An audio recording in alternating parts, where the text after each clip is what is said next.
dire que la société indigène du Congo belge est en pleine évolution est un lieu commun. C'est surtout par le développement de l'enseignement que les populations congolaises sont préparées à un niveau de vie plus élevé. Cet enseignement est destiné à la masse paysanne et artisanale, mais en plus il comprend un enseignement de sélection qui formera l'élite noire de demain.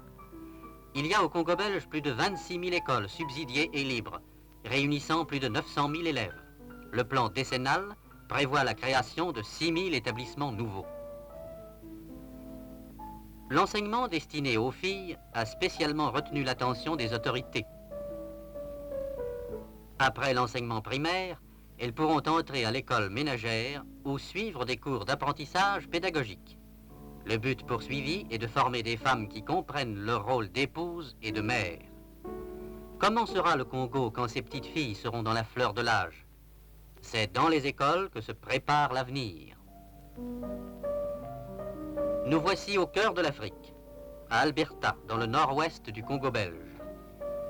Ce groupe scolaire nous offre l'image d'un centre type où se forment les élites noires. La vie est belle, telle est la devise de cette école, dirigée par un révérend père missionnaire qui, depuis 34 ans, a vu croître son école. C'est en 1916 que le centre d'Alberta fut fondé. On disait les Noirs peu disposés à l'étude. Le projet initial envisageait une école pour une centaine d'élèves seulement. Aujourd'hui, elle peut en héberger 500. La lueur de l'aube se répand dans l'immense dortoir. C'est l'heure du réveil. Le clairon sonne. À Alberta, le nombre des surveillants est réduit au minimum, mais ils se lèvent comme un seul homme.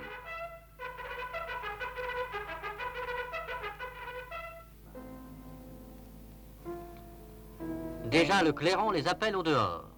En Afrique, l'aube est fraîche et merveilleuse. C'est l'heure qui convient parfaitement pour les exercices physiques. Ce n'est pas l'espace qui manque. La cour est immense. Au Congo, pays en pleine évolution, il faut voir grand.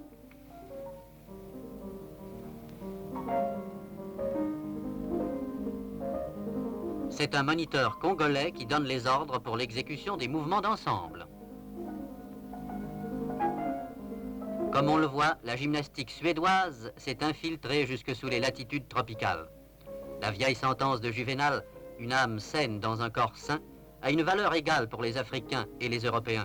La santé de l'esprit dépend dans une large mesure de la santé du corps. À Alberta, le but n'est pas de former des intellectuels, mais aussi de bons artisans et des hommes sains à tout point de vue. Il est 8 heures, la gymnastique est terminée. Suivons les internes pendant le restant de cette journée. Le clairon les appelle à d'autres activités. Les élèves admis à Alberta sont triés sur le volet. Ils ne sont acceptés qu'après un examen sévère sur les matières du premier degré des cours primaires qu'ils ont suivis dans les écoles de leur village. À Alberta, ils suivront durant 4 ans les cours du second degré primaire, puis les cours préparatoires aux moyennes et aux professionnels. Nouveau changement de décor. Les élèves se rendent au champ pour les travaux manuels. Couper l'herbe avec une machette sous le soleil d'Afrique, voilà une occupation qui remplira ces futurs évolués de respect pour le dur labeur de leurs frères moins fortunés. Évolués, ils le seront, mais il ne faut pas qu'ils se croient pour cela d'une essence supérieure à celle de leurs frères moins avantagés. C'est vers ceux-ci qu'ils devront se pencher plus tard, pour élever la masse indigène tout entière. Non seulement la gymnastique, mais la pratique des sports en général est à l'honneur dans ces écoles. La nage est très populaire. Elle l'est d'autant plus depuis qu'on a aménagé des bassins de natation. Le noir ne semble nullement regretter le cadre enchanteur de certaines rivières. Il est vrai que souvent les crocodiles gâtaient le charme de la natation dans la nature sauvage.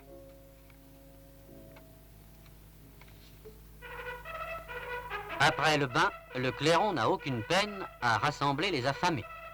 Chacun reçoit sa ration de poisson séché, soigneusement pesé. Du poisson séché, voilà bien le mets préféré des indigènes. Chacun sera libre de préparer son chop comme il l'entend. Les rations de chikwang sont étalées sur les tables. Il n'en faut pas plus pour que les élèves aient l'eau à la bouche. C'est une erreur de croire que les climats tropicaux coupent l'appétit.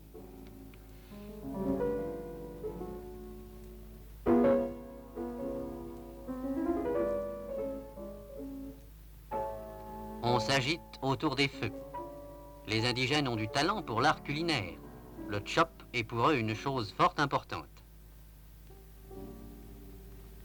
Chez nous, on tourne dans la sauce. En Afrique, on pile le manioc, geste caractéristique dans la cuisine de 2 continents. Et on mange à belles dents. Cuisine soignée, chacun est d'accord pour le dire. Chaque élève dispose de son matériel de table et de cuisine.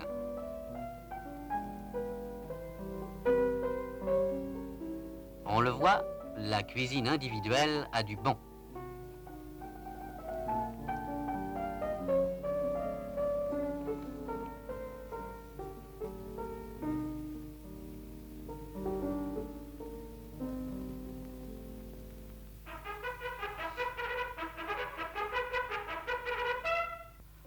À côté de l'école moyenne, le groupe scolaire d'Alberta a une section professionnelle. Les Noirs y apprennent des métiers, comme celui de dactylographe. D'autres y développent un talent inné. Des métiers typiquement indigènes, tels que la poterie, y sont à l'honneur. Ces jeunes artisans, rompus à une patiente formation, à des méthodes éprouvées, à un enseignement qui ne néglige pas les formes inventées par les anciens artistes indigènes, deviendront peut-être un jour les créateurs qui donneront une impulsion nouvelle à l'art de leur pays.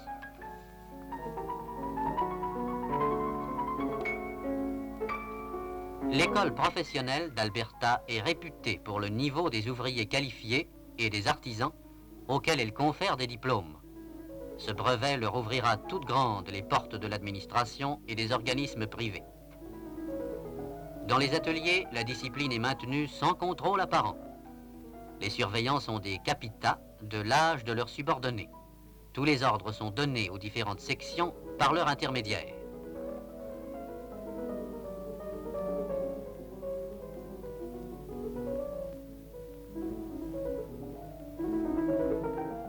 Menuisier, forgeron, ajusteur, charpentier, mécanicien, maçon, tourneur, imprimeur, relieur, tailleur.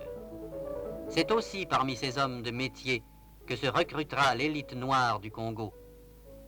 Des hommes qui en imposeront par leur dignité personnelle et le respect qu'ils seront éveillés parmi leurs frères moins privilégiés.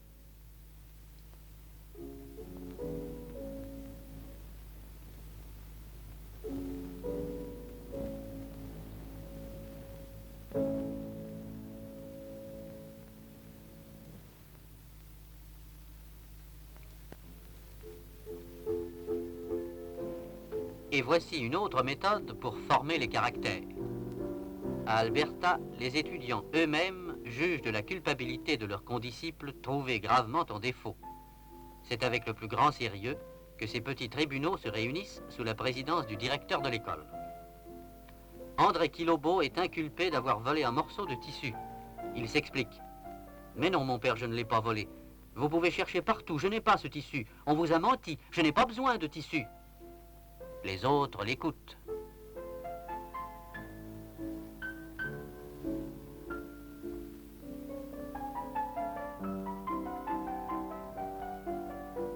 Mais la pièce à conviction existe, le président la met sur la table. Et il y a un témoin.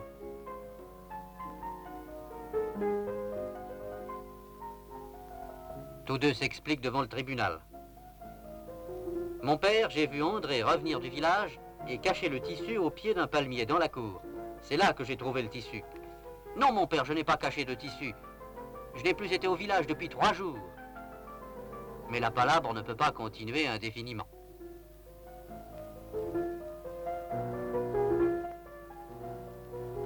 Le président distribue de petits bulletins aux membres du jury. Ils y inscriront leur verdict.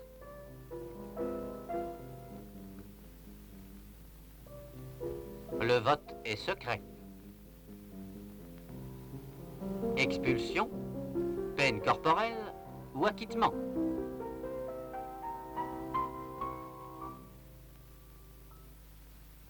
Les bulletins sont déposés sur la table du président et en présence de tout le tribunal, on procède immédiatement au dépouillement.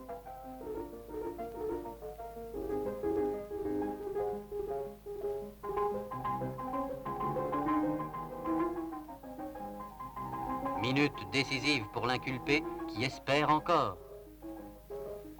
Mais les bulletins contiennent une majorité de « et c'est l'exclusion de l'élève. L'école laisse beaucoup de liberté à ses élèves, mais elle attend d'eux qu'ils en fassent bon usage. La formation du caractère est un de ses buts essentiels.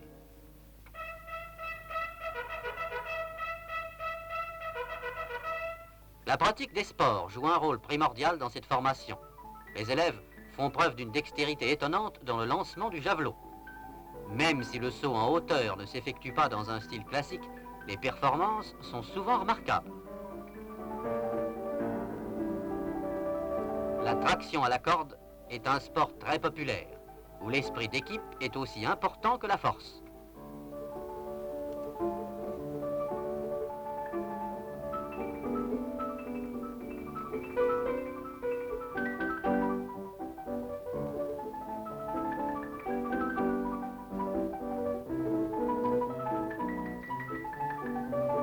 Le football, autre sport qui développe la discipline personnelle autant que l'esprit d'équipe. Les Noirs pratiquent ce sport avec ou sans bottines. Les non-bottés, comme on les appelle, ont le shot aussi puissant que les bottés, car les Noirs, à force de marcher sans chaussures, ont la plante des pieds aussi dure que si elle était recouverte de cuir.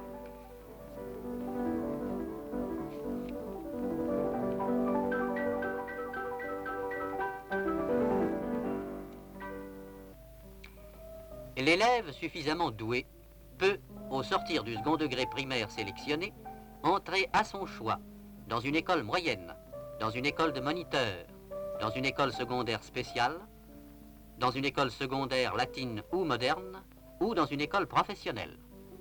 Les divisions spécialisées comprennent des sections scientifiques, normales, administratives et commerciales, et une section formant des géomètres arpenteurs. L'école supérieure agricole d'Alberta appartient à la catégorie des écoles secondaires spéciales. Les élèves habitent dans des huttes propres et confortables. Il existe 2 camps, un pour les élèves mariés et l'autre pour les célibataires. L'internat est obligatoire. La tenue des élèves est impeccable. En promenade, ils revêtent une chemise blanche, un pantalon bleu et un béret aux initiales ESA. Pendant les cours, il s'habille d'un blouson et d'un capitula bleu. L'évolution a marqué de son empreinte l'individu dans ses multiples aspects, extérieurs et intérieurs. Elle a pénétré profondément la structure de la société indigène. Demain, ces hommes seront prêts à assumer de lourdes responsabilités. Ces spécialistes noirs pourront seconder efficacement le personnel européen préposé au contrôle des plantations qui constituent la principale richesse du Congo belge. Ces éléments, désireux d'embrasser la carrière agricole, seront prêts demain pour prendre à leur charge des plantations de 500 hectares, employant des centaines d'ouvriers.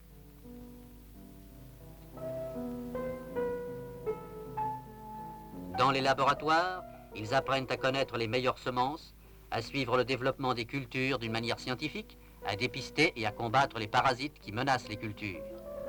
Tous ces travaux théoriques et pratiques durent 18 mois, suivis d'un stage de 2 ans. S'ils réussissent l'examen de fin de stage, ils obtiendront le diplôme envié d'assistant agricole. C'est ainsi que la Belgique entend faciliter la pénétration de la civilisation et développer des relations harmonieuses avec les populations des territoires sous sa dépendance.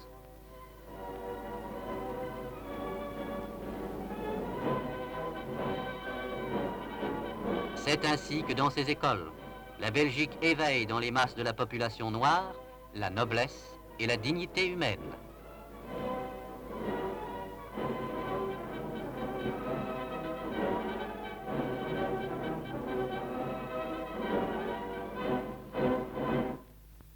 Jour de fête, les élèves d'Alberta défilent. On reconnaît les anciens élèves aussi, gage certain que l'école a laissé d'excellents souvenirs. Ainsi, deux générations d'évolués déjà se rencontrent.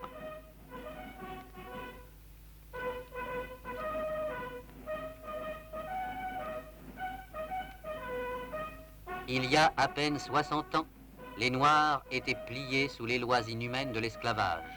Ces nouvelles générations ont brisé les entraves du passé et marchent vers un avenir meilleur.